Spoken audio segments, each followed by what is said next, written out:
Hello, lovely family and friends. A warm welcome back to my channel. My name is Samira, and I hope you are all doing well by God's grace. Today, I want to share with you how to make this amazing, no-fail Ghana cake, Ghana pound cake. Just said this cake is the real deal. This recipe will never fail you. The result is always the same every time. So in this video, I'm going to share with you a few tips, okay? Tips on how to prepare your tins, your Ghana cake tins. Okay, Ghana cake tins, they are on a different level, okay? For your cake, how to reduce creaming time, how to use margarine to get the fluffiest cake ever. I'm also going to show you how to color your batter to get the perfect consistency, okay? How to get a beautiful marble effect cake. So I'll show you that as well. So stay tuned. This video is going to go on for a bit, but then it's worth it, okay? You're going to change your cake game. Trust me. It's really good. So join me and then let's do this together.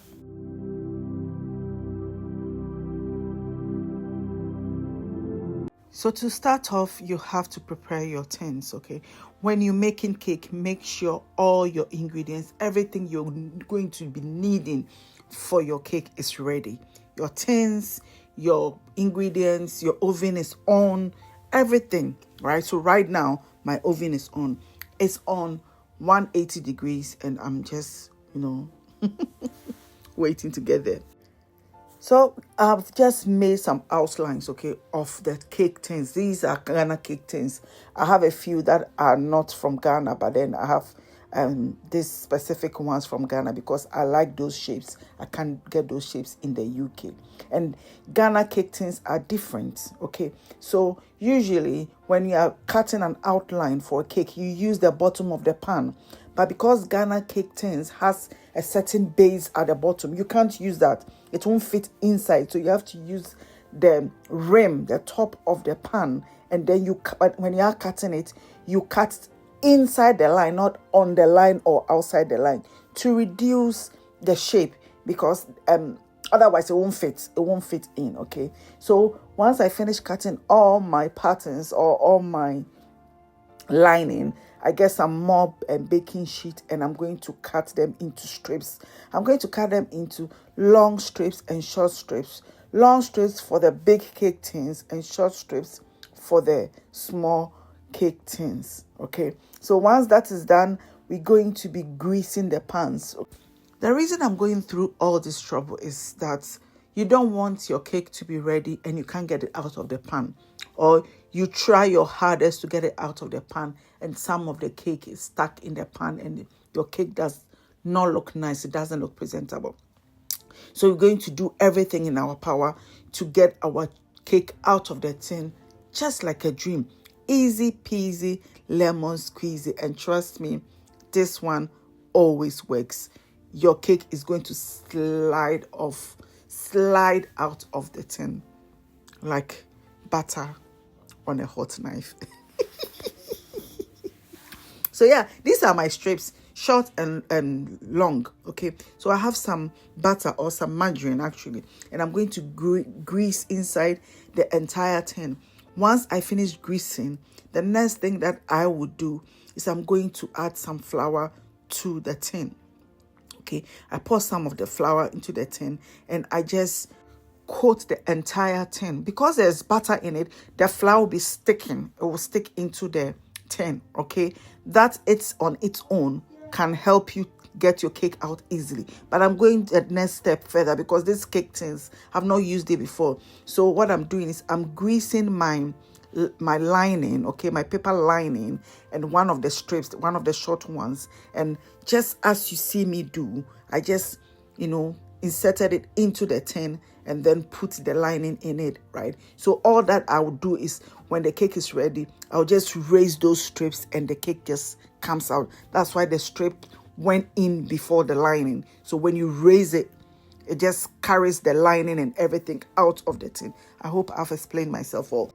And that is all that I have done for now, okay? The next step is in Ghana, I know most of the time it's hard to come by castor sugar. Castor sugar is fine granulated sugar. It's fine. So when you cream it in your butter, it dissolves quicker. Okay, but most of the time you can't get it. So what you can do is that's the next step, is you add it to your blender and then you pulse it for like 5 seconds at most. Then it gives you this fine sugar, okay, to break down your granulated sugar, to make your sugar, a bit finer, for the creaming to go quicker, so you don't have to cream for long. Okay, so here I have my butter and I've added it to my mixing bowl. Okay, you can totally use your hand, but gone are the days where we use our hand and wooden spoon. We'll cream and cream and cream forever and ever. We'll never finish. Okay, if you have a hand mixer, you can use it, but I'm using my stand mixer today. So I added my salt. I like to add the salt so that the salt goes everywhere,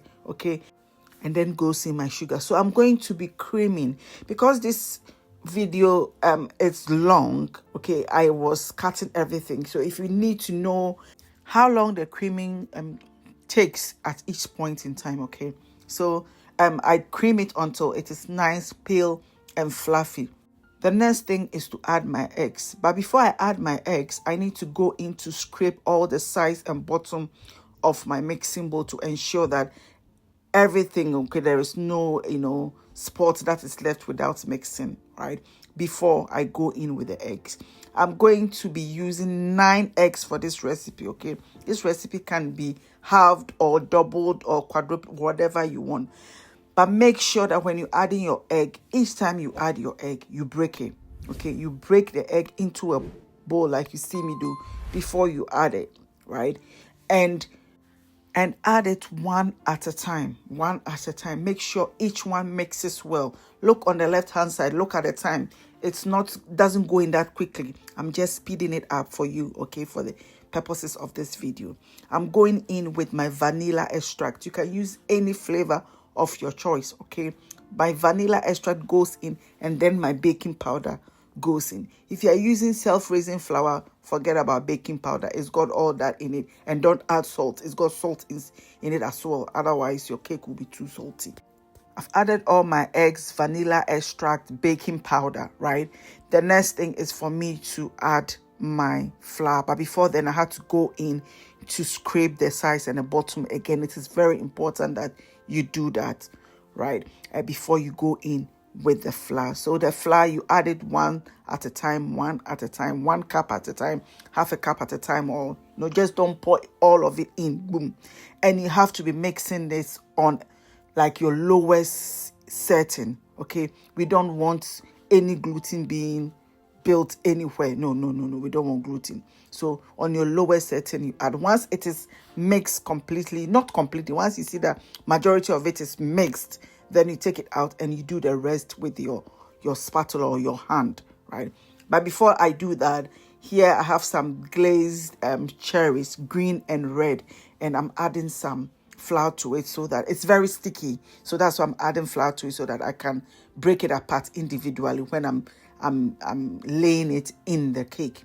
So that's me stirring the batter before, doing whatever I need to do next. And whatever I need to do next is to color some of the batter for the marble cake, right? So I'm taking 3 big tablespoons. This is more than a tablespoon. This is like a friend is saying, a canopy spoon. Yeah. Okay, 3 of it into a separate bowl. I'm going to be using green color and then red because it's Christmas, right? And also it is part of Ghana flag. Next time I'll add yellow. This much I'll make cake and I'll do a red, gold, green, black, all of it inside. You see, right? So for the coloring of the batter, you need to add as much color as possible. Every food color behaves differently.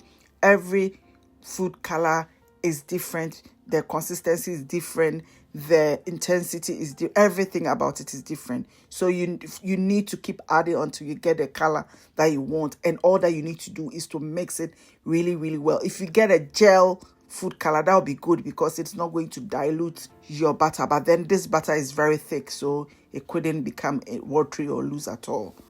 Once you finish coloring your batter, it's time to fill your tins. I'm starting with the buns tin. I'm going to scoop about 4 or 5 tablespoons of the plain butter into it, leaving some intervals. And I'm going to use the color to fill up those intervals. I hope that is really clear. You just see me do that. So all those spaces in between the plain butter, I'm going to fill it with red and green, or green and whatever you want to do. But then I decided to fill it with both colors. Once I do the first layer, I'm going to add plain butter on top, cover it all up, and then add some more color. And then when that is done, I will use a knife, or you can use a wooden spoon, the bottom of the back of a wooden spoon or whatever, to swirl it round. Swirling it round will give that marble effect. I hope I have explained myself well. Anyway, so exactly what I explained, that's what I'm doing now. You swirl it a few times, then you tap your tin on the table to remove any air bubbles, and then you set it aside, ready for baking. So then we'll move on to the next thing, the other, small ones. So at this time, we call it freestyle, whatever floats your boat, okay? You scoop green, red, whatever you have, okay? I'm going to be making, I thought I should use red and green because it's Christmas time, and also Ghana flag, we have red and green in it. Maybe since March, I'll make red, gold, green, black. Yeah, okay. So here I decided to use just the colors. I didn't even use any plain.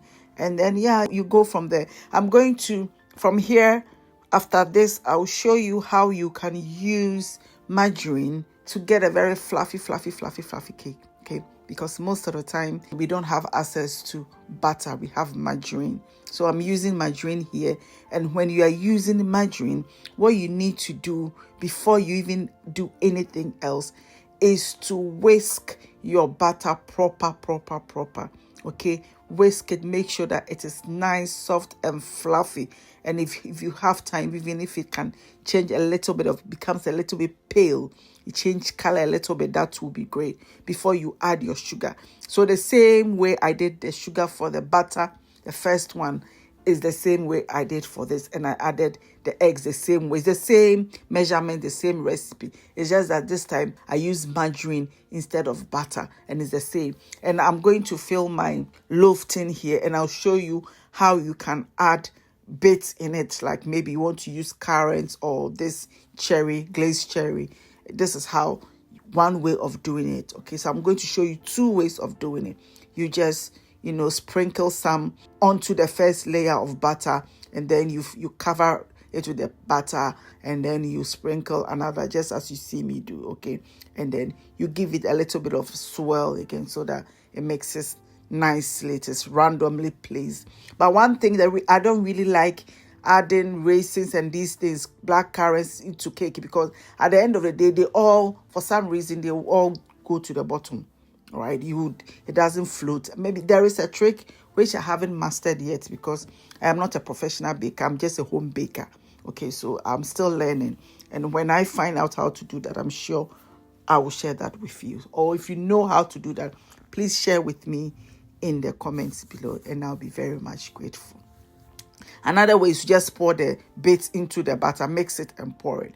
And we baked our cake for 40 minutes at 180 degrees Celsius. For Fahrenheit, I'll put it in the description box. I don't do Fahrenheit, I only do degrees Celsius. So I'll just convert it and put it in the description box for my American friends, okay? So you test it with a toothpick. If it comes out clean, then it is nice and cooked. And oh my, it was really nice and cooked. And look at what I was talking about. You see how I just raised the cake from the tin? You just raise it, or you just turn it, and it just falls out like it's just smooth, all because of what we did at the beginning, the way we prepared the tin. All right, with the butter, I couldn't put a lining in, but I just used the butter and the flour, and look at how it fell out.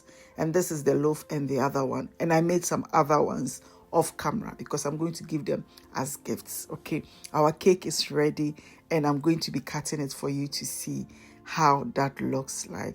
It is incredible, right? So I'll cut another piece and you see the marbling.